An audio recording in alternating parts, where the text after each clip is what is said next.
Hello, my name is Shallow. This game is Petaka. This is a game that came out just last week. It's developed by Sendito Bayou, published by Hellforge. Before we get started here, I should say Hellforge were nice enough to again send me a key for this game.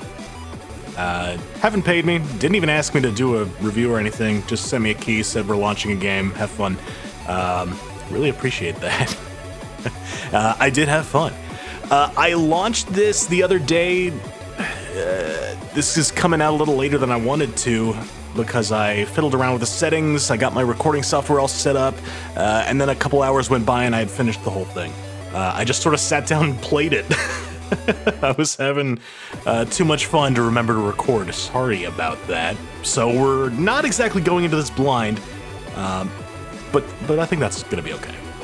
Should be fine. The aesthetics of this is beautiful. This is a GZ Doom engine game. We've played a couple of very colorful musical WADs in the past, but this one's standalone.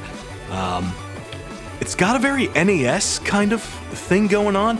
I don't want to say 8-bit, because when you say 8-bit, you summon the people who like to get real technical. I understand 8-bit has a very specific definition when it comes to graphics and a different specific definition when it comes to processing power, and neither of those apply here, but it's the aesthetic it's going for. I think we all know how language works. I think we all understand what that means when you say 8-bit. Let's stop talking and just jump in here. Look at that! Oh, the menu's beautiful. Not the standard GZ Doom menu. I do have a little bit of a gripe about this, actually, because I already went through all the options and everything. Look at this! You replace the entire menu with beautiful menu stuff. I love it. I do have my mouse sensitivity set super low because I think this is a problem with my mouse drivers. I don't think it's a problem with Petaka or with GZ Doom. I have a Logitech mouse, and Logitech got bought out by another company a couple years back, and I've had nothing but problems with it ever since. I used to love this mouse, and now it's... it doesn't matter. Anyway, if you're having sensitivity issues like I was, try setting it really fucking low. Mainly what I was looking for in here was a field of view slider, and GZ Doom is capable of that, but you've gone ahead and hidden it in your custom menu, which is unfortunate.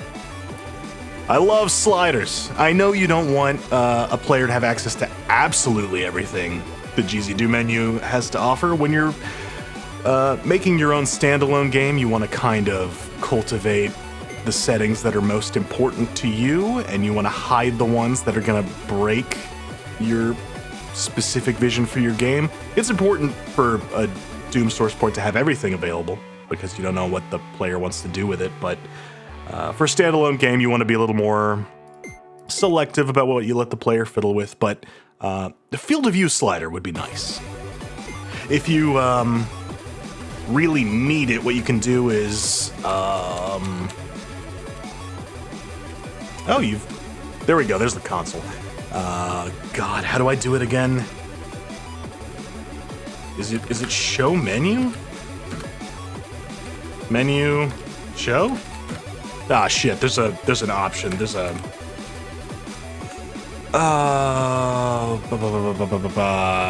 menu game? No. Anyway, look it up on the ZDoom wiki. There's a console command you can do to get the GZ Doom menu back, and then you can set your field of view to whatever you want it to be. It's just hidden in this.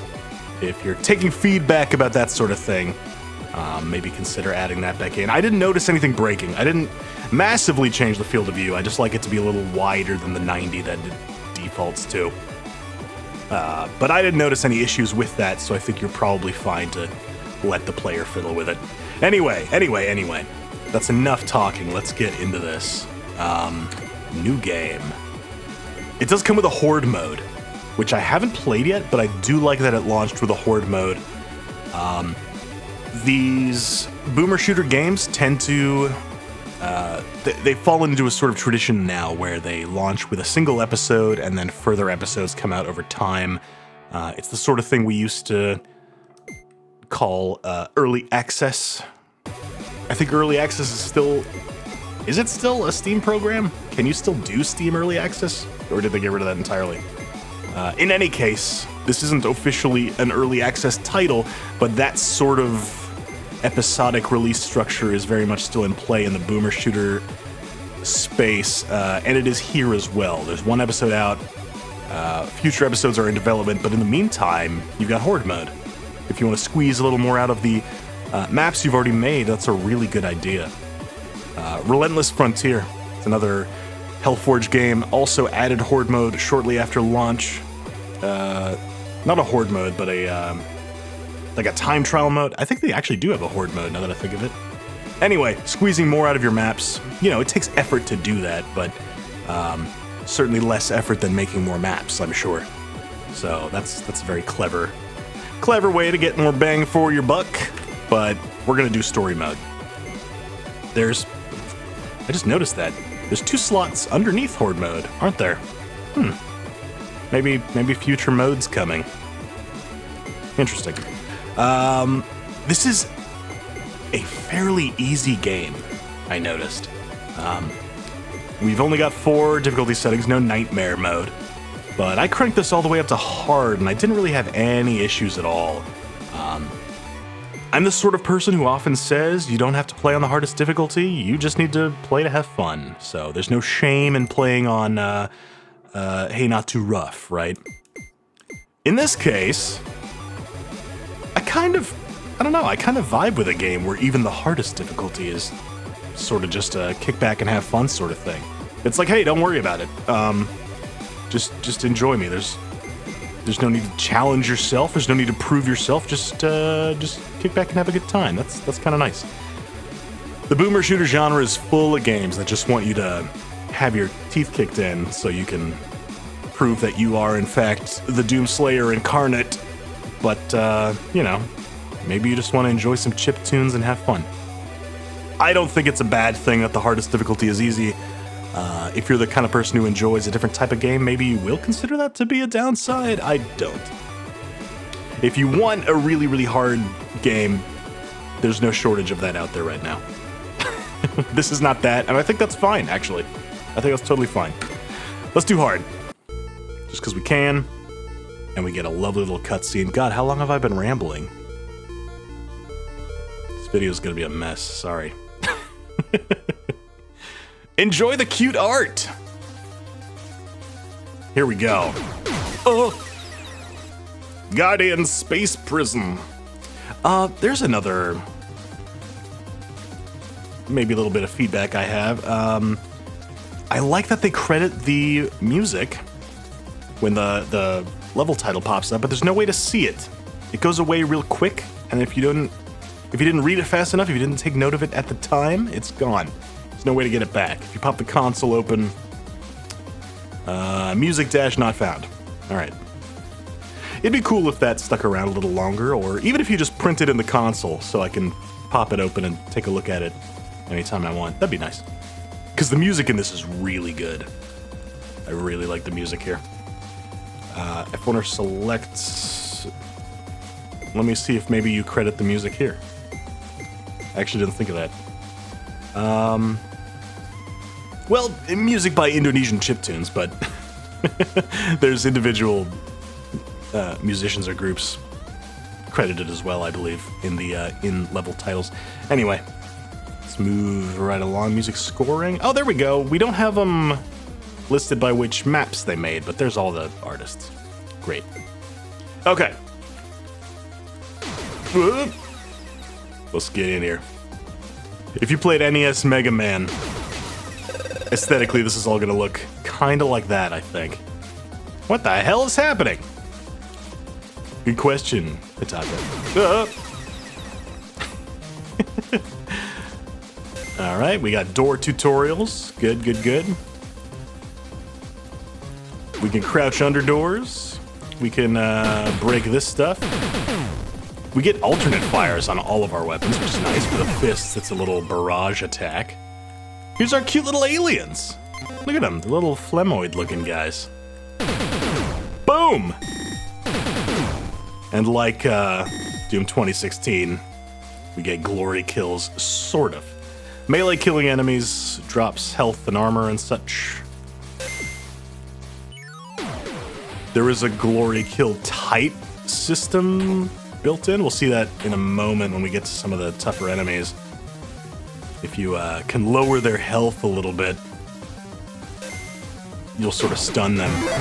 And here we go. We got power-ups that aren't used immediately, but are instead dropped into our inventory. There we go. So they turn yellow when they're low enough on health for you to melee kill them. And they stick around in that state for quite a while. I noticed it's not permanent. They will eventually come out of that state, but it's really forgiving. That'd be a cool thing to implement in the difficulties. Did I lose my power-up? Oh, that must be scripted. I didn't even use my power-up. I thought I would save it, but you took it away from me. If you want your difficulties to be a little more distinct from one another, changing the amount of time that they're in that stunned state for higher difficulties would be cool.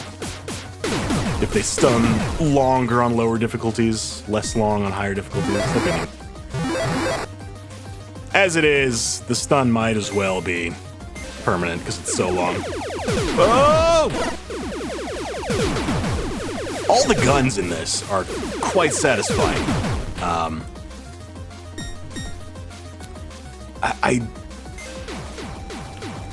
Nope. Those must have been load-bearing enemies. The whole base is coming down. All right, let's get into our cute little flying saucer here.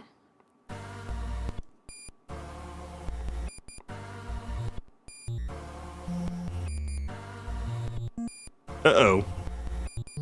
Destination planet unknown. Oh, crash right into the planet. All right. Here we go. Look at this. Beautiful. Oh, I love a good cozy beach. All the weapons in this are quite good. I do think they're all kind of... I mean, you'll see when we start picking up more weapons. I think they're all maybe too good.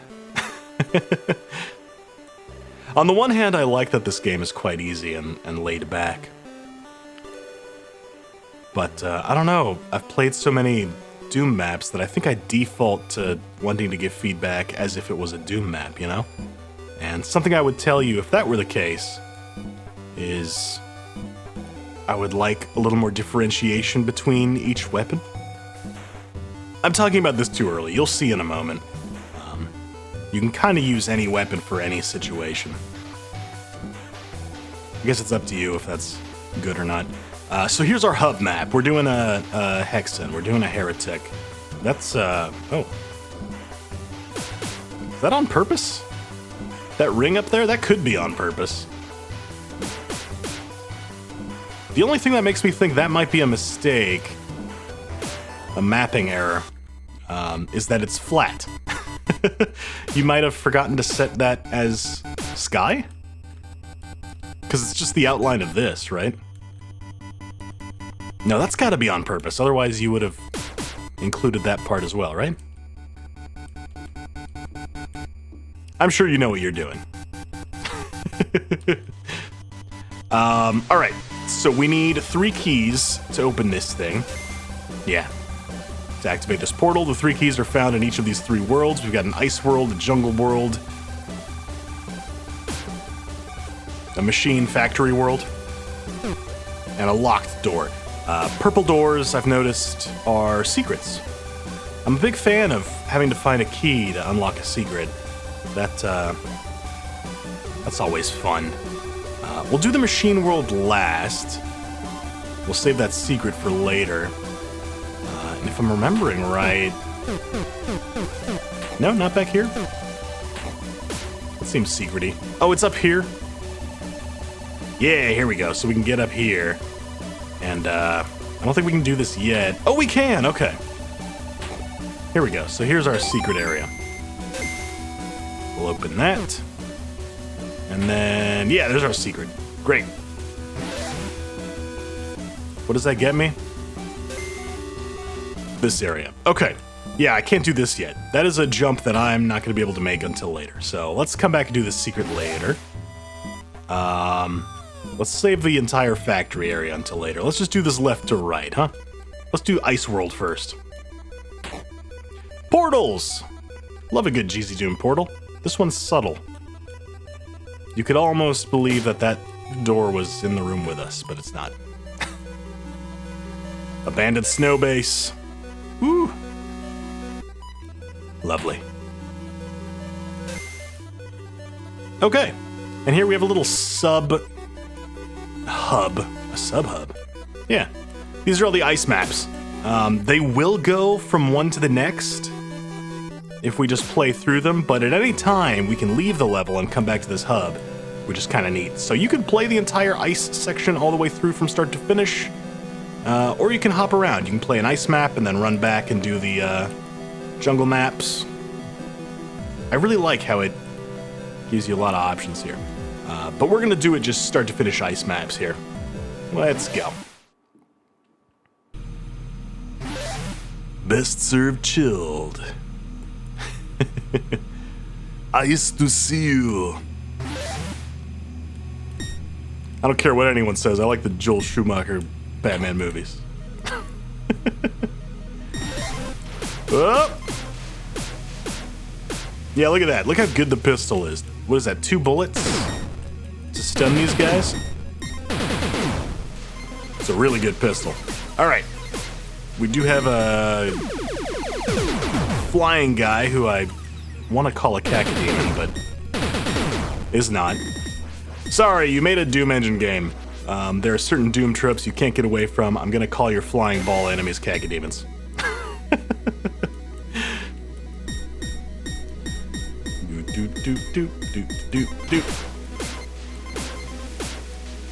We do have a quick melee key, don't we? What happened to it? Where'd it go? Oh, it's on R. Okay. I might want to rebind that. It's GZ Doom, so you can, of course, rebind your keys. There's no reloading in this, so I guess there's no reason for it not to be on R. R is an easily accessible button. This is not where I usually have my melee attacks in games. No biggie. Alright, shotgun time. A boomer shooter lives or dies by its shotgun, and this one's good. This is a lively shotgun. Whoop. Oh, love the way everything explodes into satisfying bits. There's gotta be other games that look and feel like this, right? But in my experience, to my mind, this is just taking me back to playing Mega Man. Oh, there's a little secret. The actual level progression isn't Mega Man-y in a whole lot of ways. Maybe it is. I haven't played a Mega Man game in a long time, to be fair. We're just kind of gonna be running through these levels, blowing up aliens, and then fighting the boss. It's not terribly complicated, it's just a good time. With all the projectiles, I do kind of wish I had more movement stuff I could do. Relentless Frontiers absolutely spoiled me with all of its sliding and dashing around. We get to do a little bit of that in here later. We'll unlock some abilities, but I don't feel like the maps make a ton of use of that right now. Maybe later episodes will. They'll be able to design those assuming you're entering those maps with those abilities rather than here where you may not have that stuff unlocked just yet, so they can't design around it. Oop. But with the way these projectiles fly around, I would love to double jump over them, to slide under them, you know, that kind of thing. I think would feel really good. But as you can see, this shotgun is doing quite well. But if I switch to my pistol, you know, that does a pretty decent job too. There's really no, I don't know. Use whichever gun you find fun, I guess. Oh, this is a problem. Oh, interesting. I did these levels in a different order last time, so I came into this with different guns. Okay, so this is, I guess, going to be how we select our difficulty, is the order you do your maps in. That is a little bit Mega Man-y then, isn't it? Because you unlock weapons by beating bosses in that game, and some weapons are better for some bosses, so... yeah. Here we go. We can do this, though. If we shoot these ice crystals... cool, we missed it, but we did drop that crystal on his head. There we go. That's an easy way to take those out.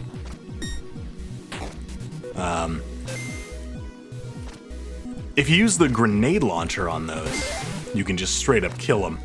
Do I have all the secrets? I'm missing secrets. Damn. If you don't blow them up with stage hazards or with... there's a purple secret to find too. If you don't blow those guys up, the turrets, if you just shoot them to death, they just sort of fly around behind the portal. Very clever.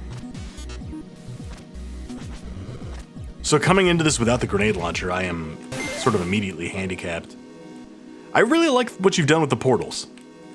You didn't have to do portals for a lot of this stuff. Portals in a GZ Doom engine game are typically used to, like, break the geometry, which is not really happening here. I guess kind of in this case, but this is a secret. Most of these portals, I've noticed, you could have done a door. But you used portals for aesthetic purposes, which is cool. I mean, everybody likes a portal, right? I know I do.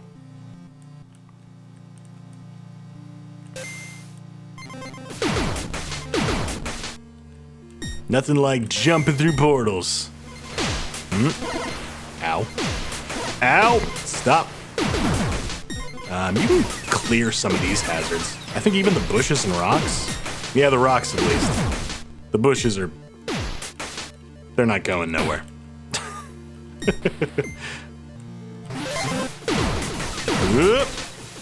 Looks like the enemies can as well, so if you're depending on those bushes for cover, be careful, I guess. Alright. I am struggling with this a lot more now that I'm talking. Maybe I spoke too soon about the difficulty curve in this game. But, in fairness, when I was playing through this on my own, I wasn't also talking at the same time. That makes a huge difference. There we go.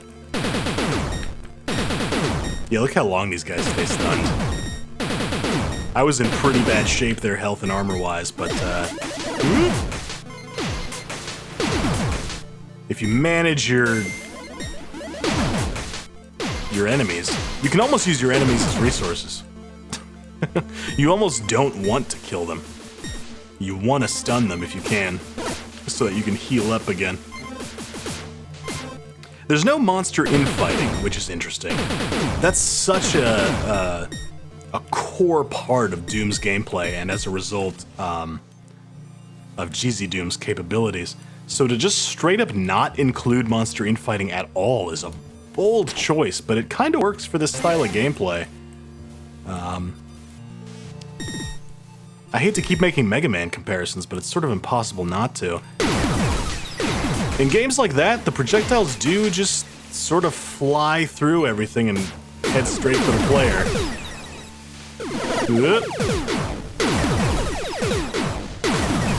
And with a lot of these maps, these rooms being kind of these flat open areas, it would probably trivialize these encounters if you did have infighting, so no big deal. Gotta keep reminding myself that just because something's made on GZ Doom doesn't mean it's Doom, you know? I know that intellectually, but when you're playing, It's good to keep reminding myself.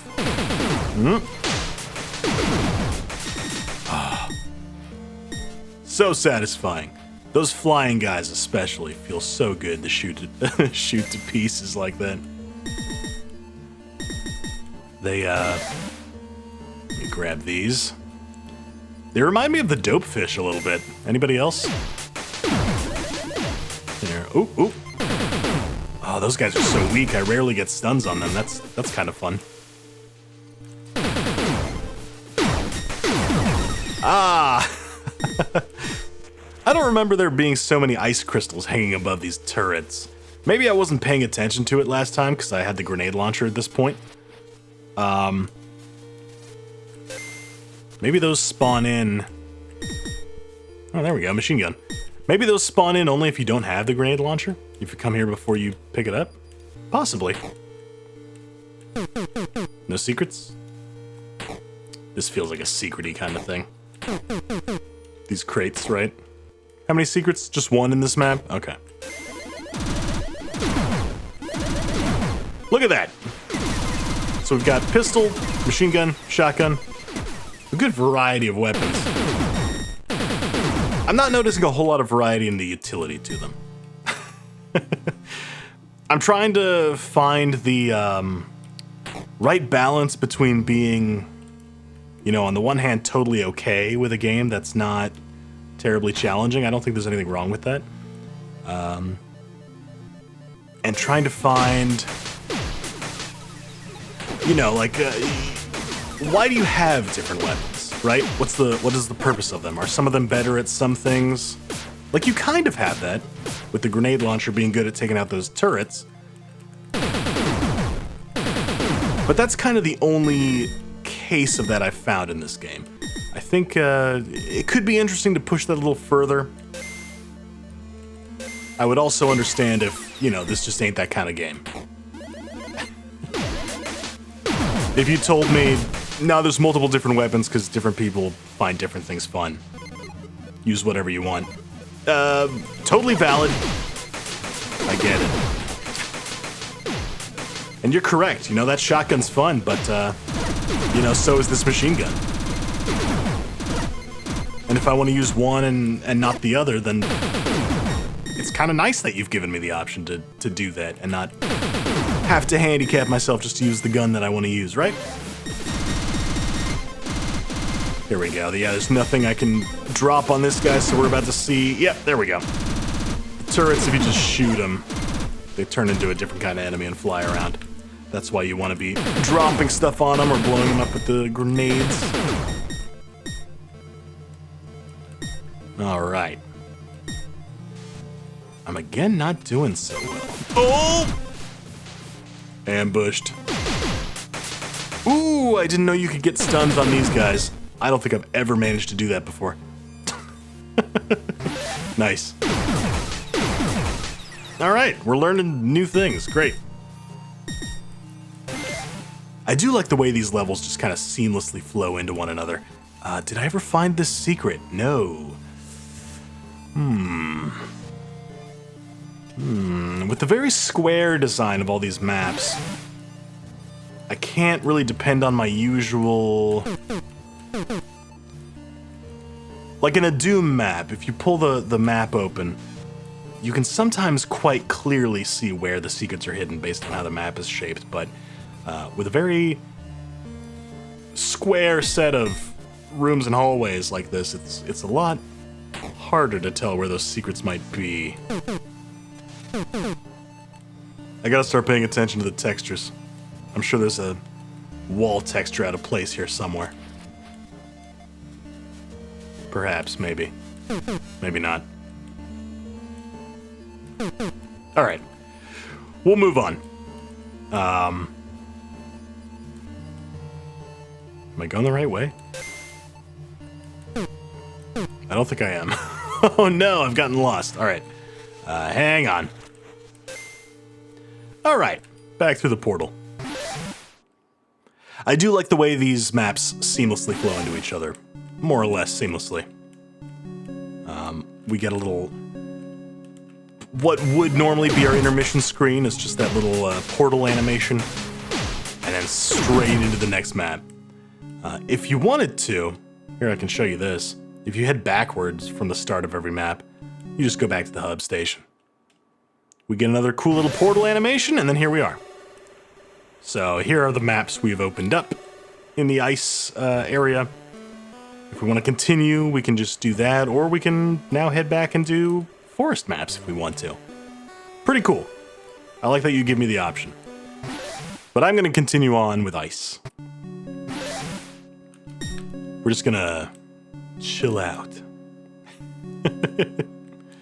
Oh, purple door. All right. We'll come back for that later, I'm sure.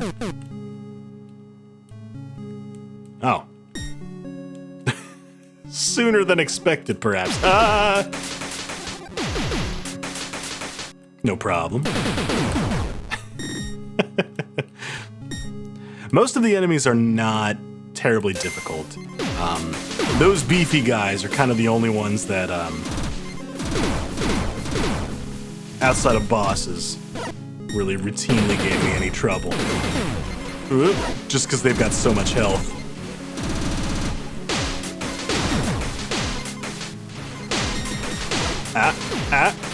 Aha!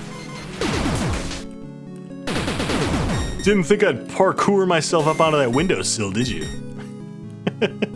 Neither did I. That's kind of what I mean by the movement being... It feels a little underutilized. The way these maps are laid out, it almost feels like jumping and crouching shouldn't be a thing. It kind of seems like the design of these encounters is based around you moving side to side, circle strafing enemies, dodging projectiles that way. But there's a tutorial for jumping and crouching right at the start of the game, so you clearly expect me to do it. And it occasionally comes in handy. It's just not as useful as maybe it could be. Again, we'll have to wait and see if later maps make more use of that kind of thing. I hope they do. I really hope they do, because dodging projectiles like that is fun.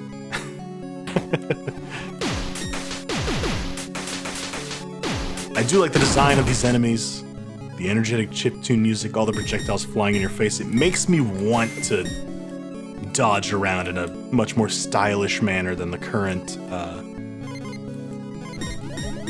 set of movement abilities allow me to do. I want to be faster, you know? Whoop.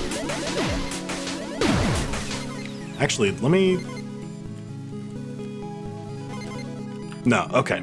Yeah, no. Auto run is on, right?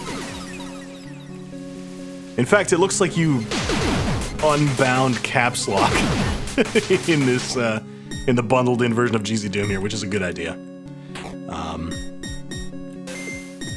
I always did find it a bit odd. I suppose that's how the original Doom is, so that's why they do it that way, but by default, Doom Guy doesn't run. You have to hold down shift to run, and you can hit caps lock to turn on your run lock. And frankly, I don't know why run lock is not just the default. I don't think you ever want to move slow. So I do appreciate that Petaka just straight up says, nah, you run fast by default. Don't worry about it. Stuck on a crate. Damn these crates. Tom Hall's crate mazes have just spilled out into this snowy canyon. Sabotaging my circle strafing abilities. Egg Planet. I love these skyboxes. They're very pretty. The dithering is really nice. GZ Doom's egg skies, unfortunately, mess with some of the shapes here, but that's okay. It's sort of a quirk of the engine, I guess, at this point. It's, is it Brian Eno who said that anything you don't like about a particular format eventually is going to become a beloved aesthetic How long has GZ Doom been around now? Is it old enough where certain quirks we don't like about it have started to become things that we do appreciate? I think maybe the egg sky is starting to become that for me a little bit. Let's go, you spinny bastards! Yeah. Oh, all right. Stood still for a little too long. Let those projectiles sort of stack up. That probably wasn't smart. I suppose that's kind of where... Oh, here we go. It's these guys. You're the ones.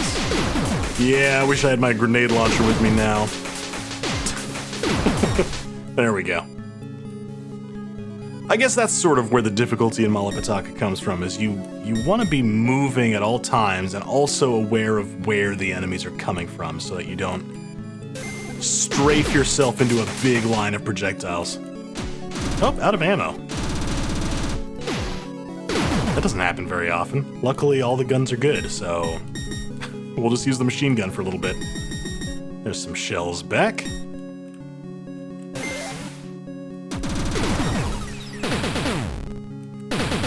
No, those are some tough crystals. All right, there we go.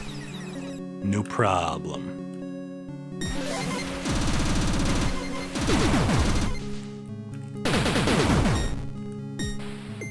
Up we go.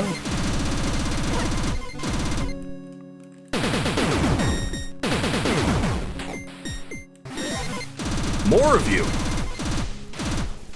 They're totally like robot dope fish, right? From Commander Keen.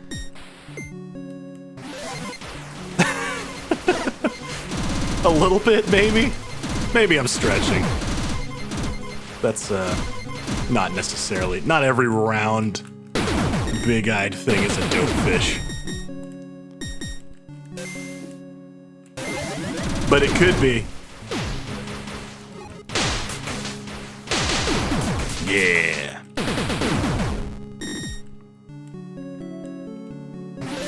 I think you can turn off the health bars that pop up on the top of the screen. I do typically find that sort of thing to be useful. Most of these enemies die so fast, I'm not sure it's worth the screen real estate most of the time.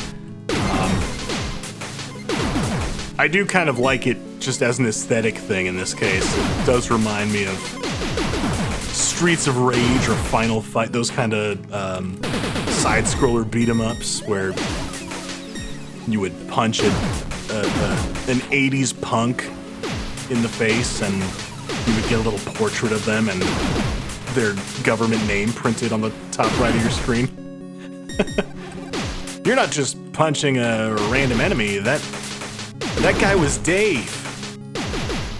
He's got a name and a unique palette swap.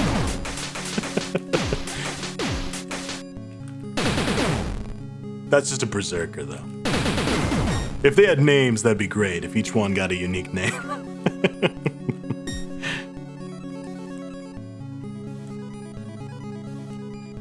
It's like when you're playing D&D and your dungeon master is like, you walk into the bar and the bartender comes up to you and one of the players interrupts and is like, what's the bartender's name? Gotta come up with a name real quick. What's the bartender's wife's name? Where does she work? How many kids do they have? On the spot, come up with a life story for this character you thought we would be done talking about in about 2 seconds.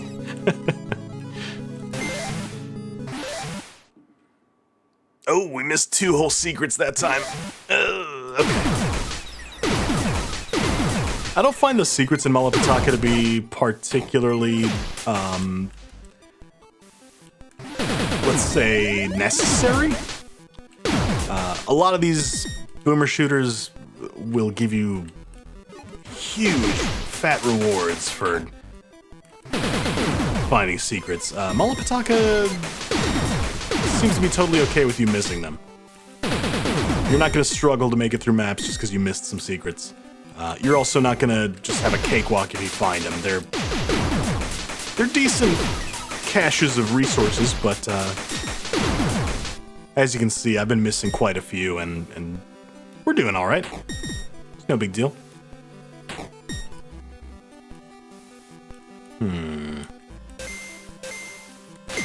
There we go. Give me that yellow key. Oh, we haven't used the power-ups, have we? I think I skipped the power-up tutorial pretty much. So we didn't even get to see them in use there. I like the power-up system that you can carry them around and choose to use them.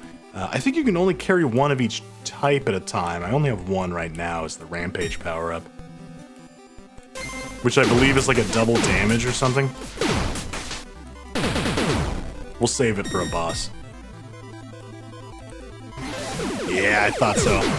Oh, no!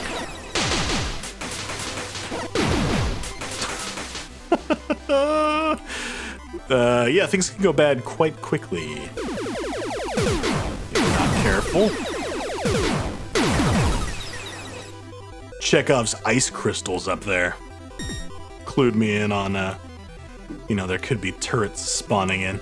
But then you were clever and dropped stuff behind me as well. Rude. Hello? Oh, yeah, you're a secret for sure. Okay. Big old red bar across the texture makes that pretty obvious. Ah! That's a shotgun. I already have it. Okay. Yeah, see what I mean? That's a nice little bundle of resources. If you don't have the shotgun yet at this point for some reason, or you just need ammo, there's a whole fresh shotgun for you, but, you know, if you don't happen to find that secret, don't sweat it. Punch some robot dopefish. You'll still get health and armor. We need the red and purple key, so let's see if we can find them. No. Oh. In big outdoor areas like this, I think these guys are less of a threat when they're flying. When they're flying up above you, it's kind of easier to dodge underneath their attacks. Huh. In enclosed areas, they're definitely more dangerous because they can get you from weird angles that they normally wouldn't be able to. No ice crystals to drop on you, so we're just gonna do that. There we go. I'm getting a lot of stuns on those guys. Oh! Throwing a Beyblade right in my face. That's a mean way to greet a fella. Look at this, beautiful. Oh.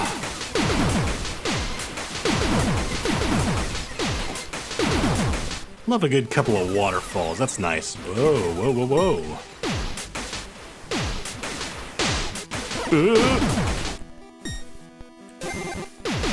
Come on.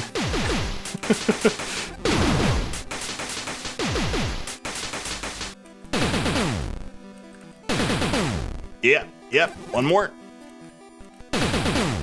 No? Mike Tyson's punch out over here. Let's go. Oh! Yeah! Nice.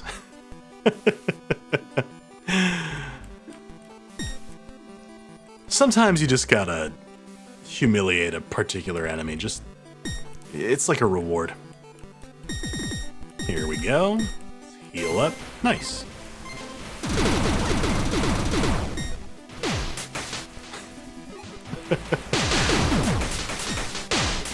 All the sounds are so satisfying. I want to say... Oh, this is going to be the 8-bit thing all over again. Are they bit crushed? What is the exact property that makes them sound chunky and satisfying like that? I want to say it's almost like a PC speaker kind of... I mean, obviously it's not coming from a PC speaker. They're probably WAV files. They could be MP4s, but, you know, it's got that aesthetic to it where it very much sounds like a or is evoking the sound of older hardware. Did I already, yeah, I already went in here. That's nothing? Okay. Is that something? No. Alright. Gotta make sure. So we've got the red key. To raise this bridge, we still need the purple key. Oh! I was gonna say, it's not gonna be that easy, is it? There's another ice crystal. Let's leave that alone, because I have a feeling a turret's gonna be spawning here. Give it. Give me it. I want it. Come, Nerevar. Bring the purple key, for I have need of it. We will speak for the law and the land and drive the mongrel dogs of these robot aliens out of Morrowind. Oh, shit.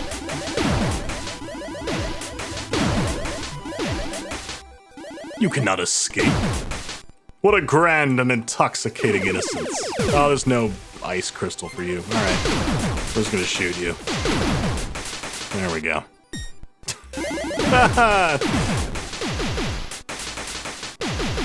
These beefy guys, they do like their Beyblades, don't they?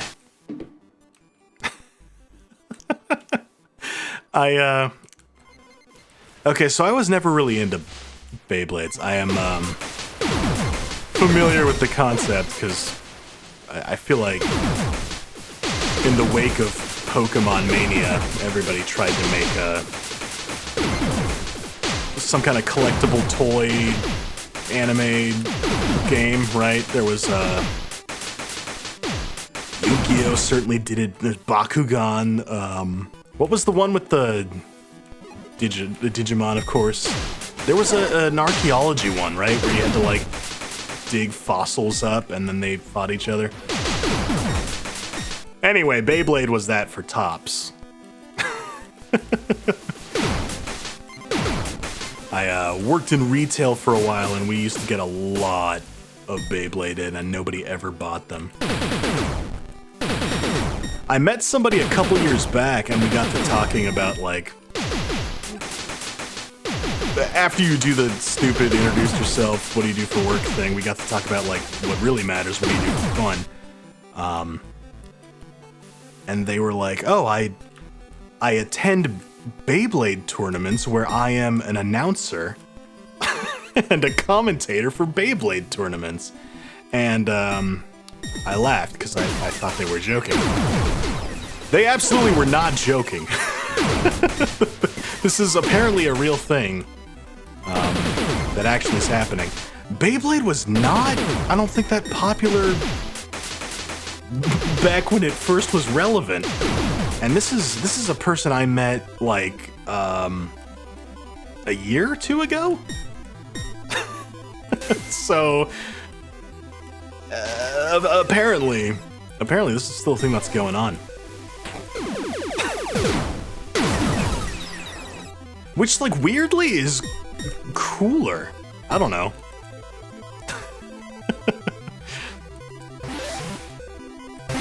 Something like that maybe didn't get appreciated in its time by the children it was intended for, becoming like a thing that adults are now getting really into just to pass the time and have fun and hang out is, I don't know. I like that. But I'm a guy playing a Mega Man inspired Doom game, so, you know, of course that would be my opinion. I think we need more whimsy in the world. I feel like the older I get, the less I am concerned about childish stuff. Here's a boss. My name is Cardus, and I'm here to stop you. Wait, what? Okay. Combat mode activated. You didn't let me finish, Cardus. Now I'm going to finish you.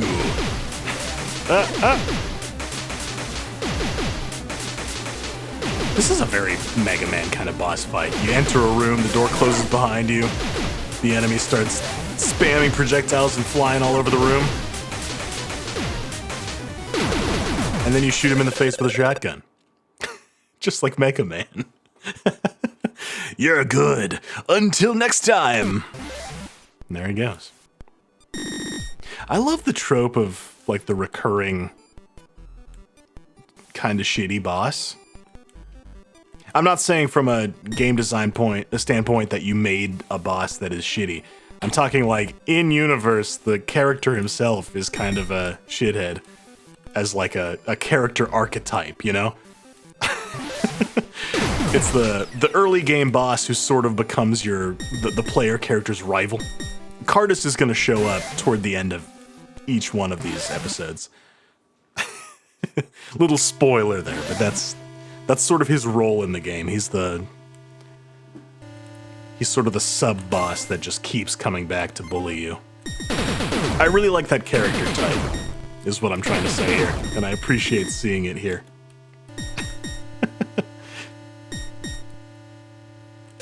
I think I've mentioned before that Cave Story is one of my favorite games of all time. I love the little toaster guy in that. Is his name Balrog? I want to say his name is Balrog. It's been forever since I played that game. I need to play Cave Story again. But I love that he comes back with like a slightly altered set of attacks, a couple of new tricks. Every 20 minutes or so, he shows up again, talks shit, and starts a boss fight with the player. I love that. Cardus is Petaka's version of Balrog, is what I'm saying. Just a shit-talking toaster. Beautiful.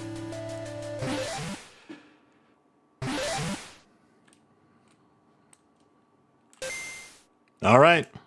Here's the real boss fight of the Ice Age.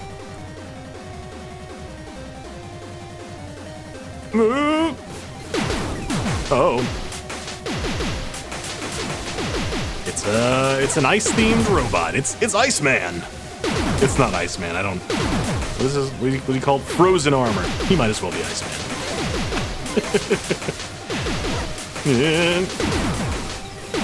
I really like the sort of Cyclops aesthetics that all the aliens have, because they're all very unique designs. But I like a good unifying design element. You know, they all look like distinct enemy types, but the Cyclops design keeps them all feeling like they're part of the same group. Oh, alright, there go all the shells. No problem. Am I awesome or what? Yeah, you're pretty awesome. Pretty awesome. Alright, let's get out of here. Oh, the cold shotgun. Alright. The alt fire on this is sort of a jab. And I guess these guys are too low health. The jab freezes enemies temporarily. Oh, here we go. And we can do this. Whoops. Screwed that up. Ah, if you do it while jumping, you can get a little bit of a dash. Why do I keep messing this up? Oh! Come on. There we go. The timing on it is a bit touchy. Because there's a sort of wind up to it first. Like if you do it while you're touching the ground, you don't move forward all that much, but if you jump, while you do it, you go a whole lot further. It's just getting the timing of the jump right is a bit of a learning curve, but I think we've got it now. Yeah. Keystone acquired. Need to find 2 more to open that portal. Great. So the cold shotgun is a super shotgun, right? Yeah, totally. Here we are back at the hub. But the cold shotgun's primary purpose, I feel, is the dash. The dash, I think, can be done Whoops. Wasted that rampage power-up. It can be done with a hotkey here. Okay, there we go. I have it bound to Q. I think that's the default. But, yeah, so we can quick melee still, and then we've got a separate key for the cold shotguns melee, in case you need to freeze stuff. So this is kind of what I mean. We're starting to unlock more abilities here. But because the designers of these maps don't know what order you're going to be beating them in, they don't necessarily know you'll have the cold shotgun before you do like the forest area or the machine area, so they can't really put parts of these maps that require that movement ability to make the most of them, you know? I'm a little bit hoping future episodes being built from the ground up with the expectation that you'll be able to do stuff like this will be a little more interesting when it comes to movement, because it's a little underutilized at present, I think. Let's get in here and do this secret now. I think we can do it now that we have the shotgun. Yep. Yep. Yep. Oh. Those are yellow crystals. Okay. It's frozen piss. We picked up grenades, so I assume we need the grenade launcher for this. All right. I never actually did this secret on my first playthrough, so it truly is a secret. We'll have to come and do that later, I guess. That's gonna be it for Petaka today. We'll tackle the other two worlds next time. Machine or forest? Which one do we want to do next? Let me know. But so far, I'm quite liking this game.